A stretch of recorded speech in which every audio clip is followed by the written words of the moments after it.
الله الرحمن الرحيم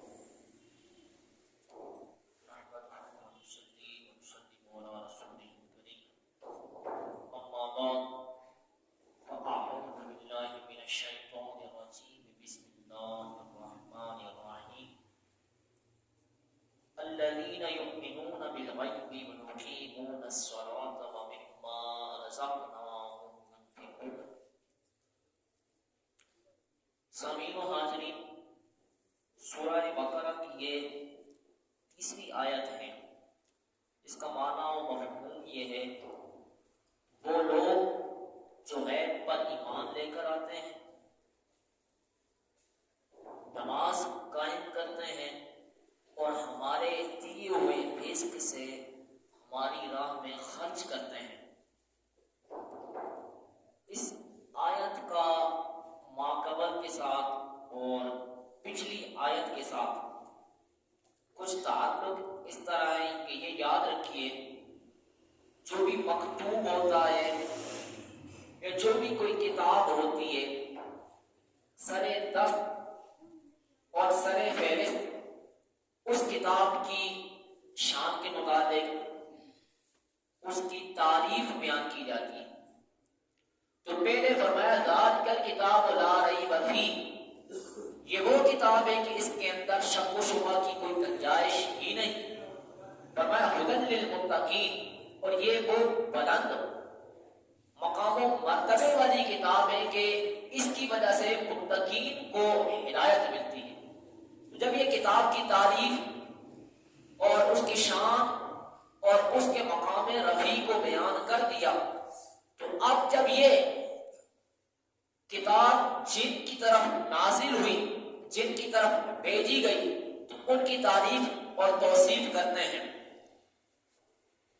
تو فرمایا کہ وہ لوگ متقین ہیں جو ایمان لے کر آتے ہیں غائبانہ، بن دیکھے جو ایمان لے کر آئیں، نماز قائم کریں اور ہمارے دیے ہوئے رزق سے ہماری راہ میں خرچ کریں. تو اب یہ متقین کی تعریف اور توصیف اور ان کی شان بیان کی جا رہی ہے. مختصر سا اس کا خلاصہ یہ ہے کہ یہ یاد رکھیں کہ یہاں یہ پہلی 3 آیتیں ہیں جو متقین اور مومنوں کی تعریف کے اندر ہیں، ان کی توصیف کے اندر ہیں. پھر آگے 2 آیتیں ان لوگوں کے بارے میں ہیں جو ظاہراً باطناً کافر تھے، جو زبان سے بھی کفر کا اقرار کرتے اور ان کے دل کے اندر بھی کفر ہی تھا. تو ان کے بارے میں 2 آیتیں نازل ہوئی. پھر آگے 13 آیتیں ان لوگوں کے متعلق ہیں جو زبانی اقرار کرتے تھے ایمان کا، زبانی کہتے تھے، ظاہری طور پر کہتے تھے کہ ہم کیا ہیں مومن، لیکن ان کے دل کے اندر ایمان نہیں تھا، یعنی کہ وہ منافق تھے.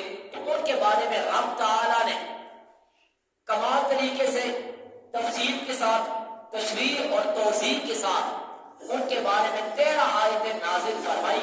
کیوں؟ کیونکہ وہ زبانی اقرار کرتے تھے لا الہ الا اللہ، لیکن دل ان کا ایمان پر مطمئن نہیں تھا، بلکہ باطن کے اندر وہ کیا تھے؟ کافر تھے. اس لیے 13 آیتوں کو نازل فرما کر ان کی حالت کو کیا کیا؟ واضح کیا اور بیان کیا. اس آیت کی تفسیر اور تشریح یہ ہے کہ ایمان جو ہے، ایمان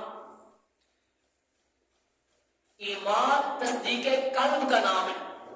تصدیق قلب سے یہ مراد ہے کہ بندہ لا الہ الا اللہ زباناً نہ کہے، بلکہ اس کا دل بھی اس پر مطمئن ہو کہ میں کیا ہوں؟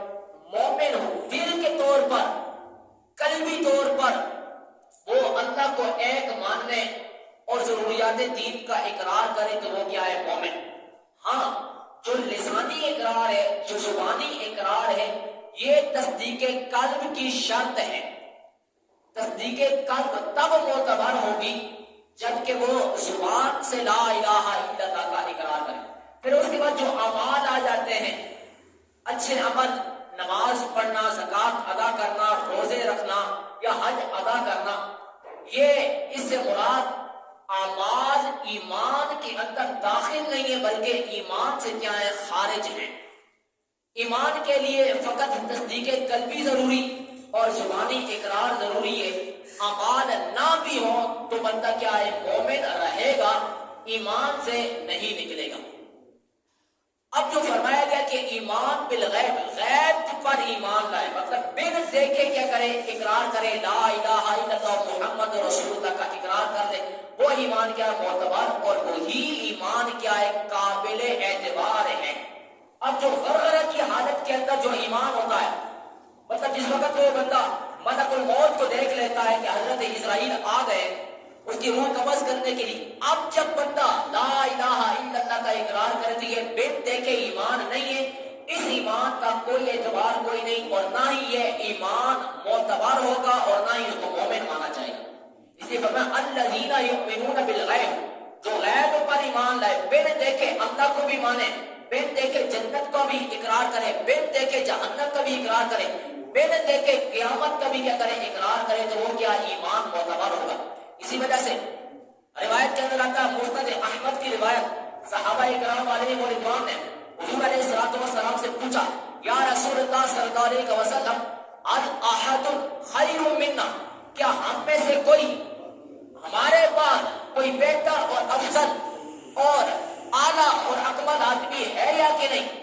کیوں انہوں نے کہا تھا؟ انہوں نے اس وجہ سے کہا تھا کہ اسلمنا معاک وجاہدنا معاک, ہم نے آپ کے ساتھ ایمان بھی لے کر آئے, آپ پر ایمان بھی لے کر آئے, اسلام بھی لے کر آئے, اور آپ کے ساتھ ہم نے کیا کیا, جہاد بھی کیا. اب نبی پاک علیہ الصلوۃ والسلام نے فرمایا, نعم قوم یکونون من بعدکم, ہاں تمہارے بعد ایک ایسی قوم آئے گی, ہاں تمہارے بعد ایسے لوگ آئیں گے, یؤمنون بی ولم یرونی, جو مجھ پر ایمان تو لے کر آئیں گے لیکن مجھے انہوں نے دیکھا نہیں ہوگا. اب یہ ایمان جو بعد کے لوگ جنہوں نے حضور کو دیکھا نہیں ہے, اب وہ ایمان لے کر آئے تو حضور نے ان کے ایمان کی کیا کی, تعریف اور توصیف کی, تو فرمایا کہ وہ کیا ہوں گے, بہتر اور افضل اور اعلیٰ ہوں گے. کیوں؟ کیونکہ انہوں نے بن دیکھے مجھ پر کیا ایمان کا دعویٰ کیا اور مجھ پر ایمان لے کر آئے. آگے فرمایا گیا یقیمون الصلاۃ, نماز قائم کرتے ہیں. اب نماز کا قائم کرنا اس کا مطلب اور مقصد کیا ہے؟ اس کا مطلب اور مقصد یہ ہے کہ نماز کے جبھی لوازمات کے مطابق, نماز کے جبھی واجبات کے مطابق, نماز کی جبھی شرائط کے مطابق رعایت کر کے جو بندے ایمان جو بندے نماز پڑھتے ہیں تو وہ نماز کیا ہے گویا کہ وہ اس کو قائم کر رہے ہیں. اب ایک روایت نماز کی فضیلت کے متعلق یا نماز کی اہمیت کی اجاگر کرنے کے لیے جو بہت زیادہ آپ نے سنی ہوگی, لیکن آج کل یہ ہمارا حال بن چکا ہے کہ ہم نماز کو کیا سمجھتے ہیں, اپنے اوپر بوجھ سمجھتے ہیں. تو اس وجہ سے کیا ہے, اس طرح چونگے مار رہے ہوتے ہیں جس طرح کہ کیا ہے مرغے چونگے مار کر کیا ہے چلے جاتے ہیں. حضور علیہ الصلوۃ والسلام نے فرمایا, حضرت ابو ذر غفاری فرماتے, نہانی خلیلی عن ثلاث, مجھے میرے دوست نے 3 چیزوں سے منع فرمایا.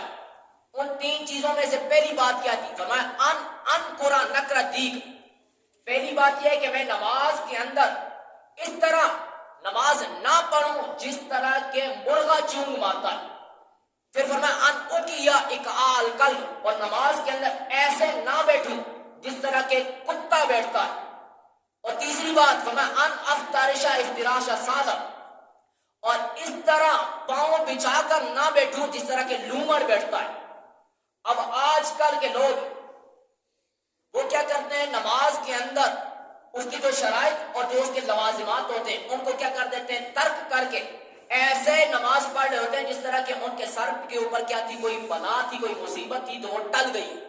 بلکہ اس طرح خشوع اور خضوع کے ساتھ نماز پڑھنی چاہیے کہ بندے اور رب تعالیٰ کے درمیان گویا کہ کیا یہ مناجات کا ذریعہ اور کلام کیا جا رہا ہے. آگے فرمائے وَمِمَّا رَزَقْنَاهُمْ يُنْفِقُونَ, ہمارے دیے ہوئے رزق میں سے وہ کیا کرتے ہیں, خرچ کرتے ہیں. تو یہ متقین کی تیسری صفت بیان ہے. اب یہ یاد رکھیے, جو اللہ نے دیا ہے اس دیوں میں سے خرچ کرنا یہ متقین کی کیا ہے صفت اور متقین کی کیا ہے نشانی. اب یہاں پر علماء نے فرمایا کہ یہ مطلب ہرگز نہیں کہ سارا مال رائے خدا میں خرچ کر کے پھر فقیر بن کر بیٹھ جائے, اور نہ ہی یہ مطلب ہے کہ بالکل تھوڑا مال دیا جائے بخل کرے. بھی نہیں کرنا اور اسراف بھی نہیں کرنا. قرآن کے اندر حضور علیہ الصلوۃ والسلام اللہ رب العزت نے ارشاد فرمایا ولا تجعل يدك مغلولة إلى عنقك ولا تبسطها كل البسط فتقعد ملوما محسورا.